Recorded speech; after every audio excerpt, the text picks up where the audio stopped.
Hello and welcome. Thank you for joining. Um, I'm really excited to be here today and to have the chance to be part of the conversation about culture at PlatformCon. My name's Becky Pauley. I work at JetStack. In my old life, I was a teacher. I'm now a cloud engineer, and this is a whistle-stop tour of the support that made the biggest difference to my early career development. So let's just dive straight in and start talking about objectives. Now, I know they can feel formal, serious, and it can become a tick box exercise or feel that we are just being measured. But when they're done right, they can be exciting and challenging, and it feels really good when we achieve them. Now, I don't care when we talk about objectives, whether these are formal probation goals, OKRs, or if this is in a one-to-one. This is what I'd like you to focus on over the next few weeks. But there are three things that I do care about. They should be clear.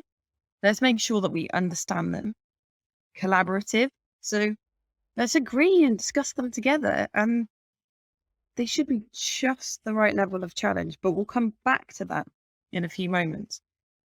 If I travel back in time to when I was a teacher, I would never have planned or delivered a lesson without an objective.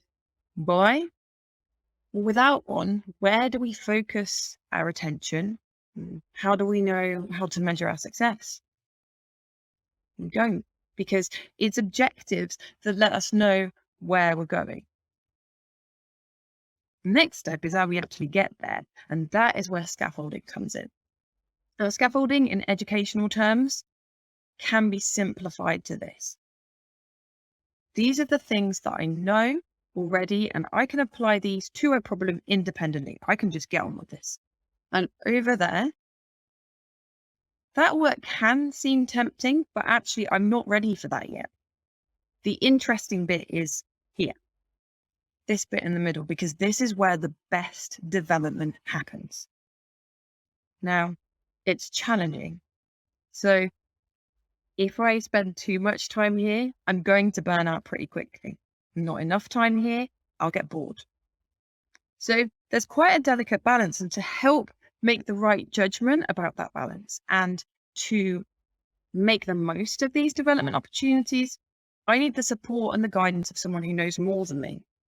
That might sound a lot like pairing, and it can be part of the solution. So for me, pairing has been most effective for my development when someone has demonstrated the thought processes or approach that I need to solve new or increasingly complex problems, or when someone's asked questions that probe or direct my thinking. But this really doesn't mean that I need someone sat on my shoulder 24/7 or always pulling them away from their work to help. Actually, there are lots of things that are good practice that we can just do in our organizations that also help with this and enable people to become more independent. Starting with clear and well-defined tasks with an appropriate level of context for the person who is going to be picking up and completing that piece of work. And if someone's newer to an area, maybe we add bullet points or we split this larger task into subtasks that help to structure and organize their approach. Sometimes a quick 5-10 minute discussion about what this piece of work is can be all that's needed. Great internal documentation. Now, yes, we can't go mad with documentation, but two areas where it helps. For processes that should be repeatable, a run book, a disaster recovery situation, we want those things written down. And if we have some quirks or intricacies in our infrastructure and systems that perhaps aren't industry standard, documenting those means that we can focus on understanding the problem we're actually trying to solve.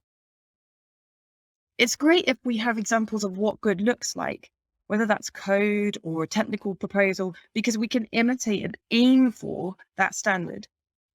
And lastly, having a culture where everyone, not just the newbie or the junior, asks questions.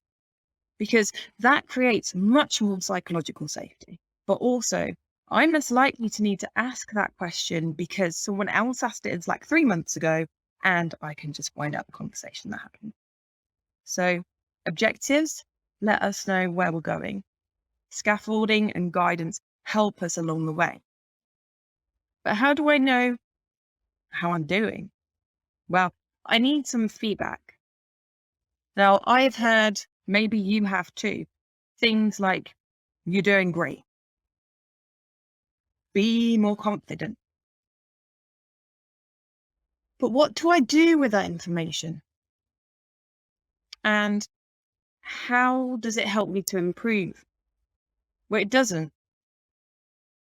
Now, I am a complete feedback geek, and I could happily talk about this all day. So please carry on that conversation in Slack. But for the purpose of this time together, I have one plea. For positive feedback, let's be clear about what someone should keep doing, that behavior that we want to see that they're already demonstrating. And for constructive criticism, we can give it early because then it's a course correction. And let's be clear about what to stop, start, or change with something actionable that we can do that starts to make that improvement. So objectives let us know where we're going. Scaffolding and guidance help us to get there, and feedback is how we know how we're getting on that journey. Those are great ingredients. And along with those, I'd like to ask us to add one more. To think back to junior us and the success and struggles and support that we experienced, and to be the mentor, colleague, friend that junior needed.